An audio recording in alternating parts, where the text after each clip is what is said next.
ayan po mga kabayan, nandito tayo muli kay Kuya Orlando. Kailan po, Diyos ko, may bagyo nga at alakas ng ulan ngayon mga kabayan. So kahit tuloy-tuloy po ang bagyo mga kabayan at ulan, tuloy-tuloy din po ang pagtitinda ni Kuya Orlando. Ito nga, no, kanina naabutan natin siya kanina dito, lako ng kanyang paninda na ice cream mga kabayan. Tapos nag-aantay na siya sa dalawang anak niya dahil pumapasok na ito, no? At kasama pa rin niya mga kabayan yung kanyang bunsong anak. So nandito po sa mga kabayan, titingnan po natin kung ano po yung sitwasyon nila. Hello kuya!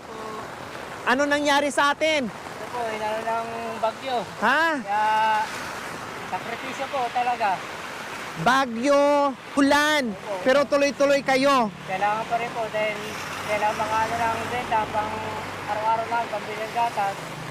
So yung mga bata nag-aaral? Opo, Ay, tatlo. Tatlo po pala sa mga kabayan, no? Tatlo po pala sila. Basa na ako. Tatlo po pala sa mga kabayan. At nandito, hi, baby!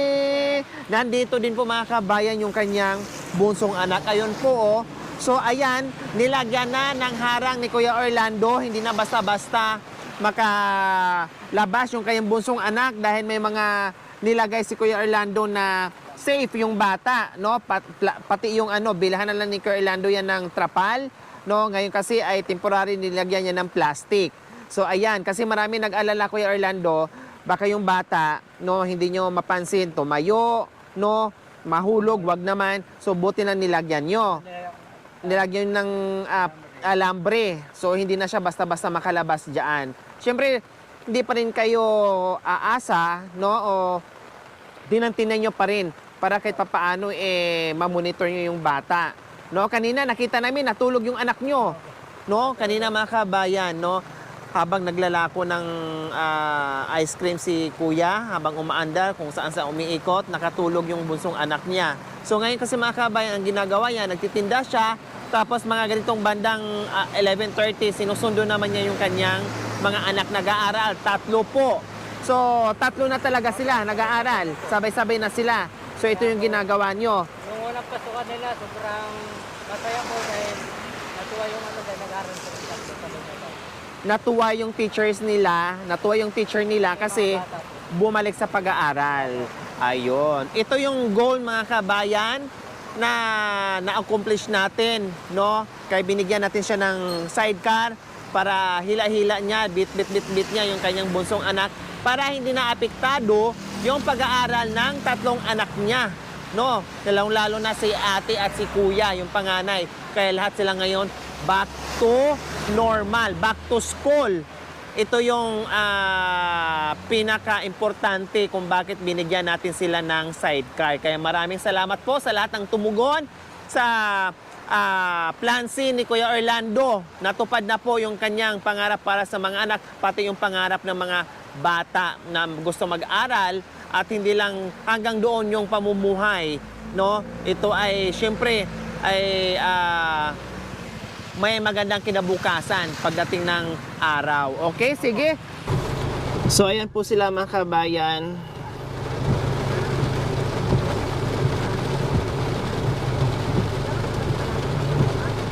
Grabe yung ulan, Kuya Orlando.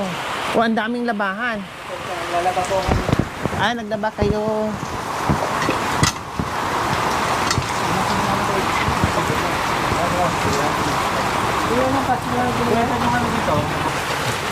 So ayan po mga kabayan, nandito na kami sa bahay ni Kuya Orlando. Grabe, nakita niyo naman kanina, napakalakas talaga ng ulan, no? Pero ganun pa man, talagang ganyan, no? Buti na lang tayo ganyan.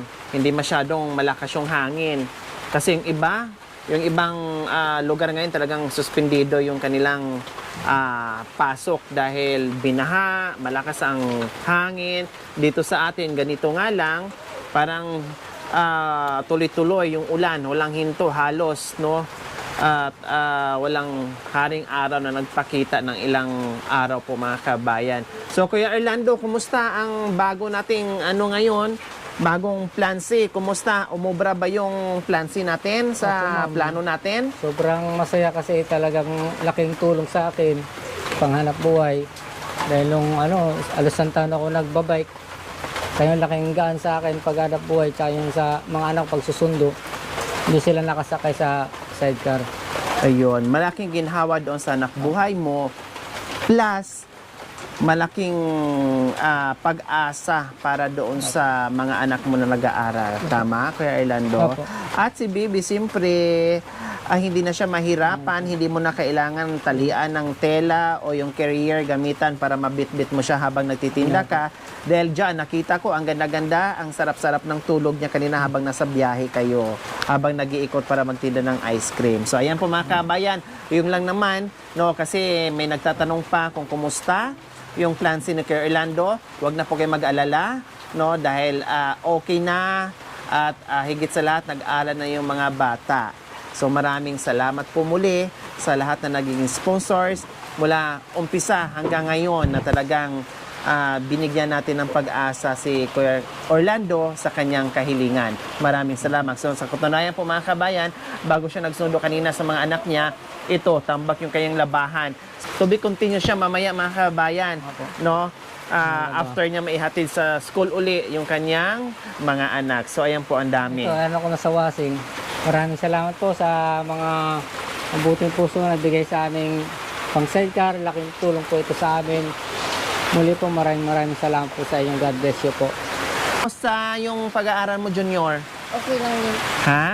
O anong perfect mo ngayon? Anong subject na na-perfect mo ngayon? English po. English. Wow, ang galing. Mukhang first honor to uli sa sa grade 2, tama? Oh, magiging first honor to uli, 'di ba? Ganun ka galing yung anak at junior mismo ni Kuya Orlando. Junior ka anak, 'di ba? Opo. Okay.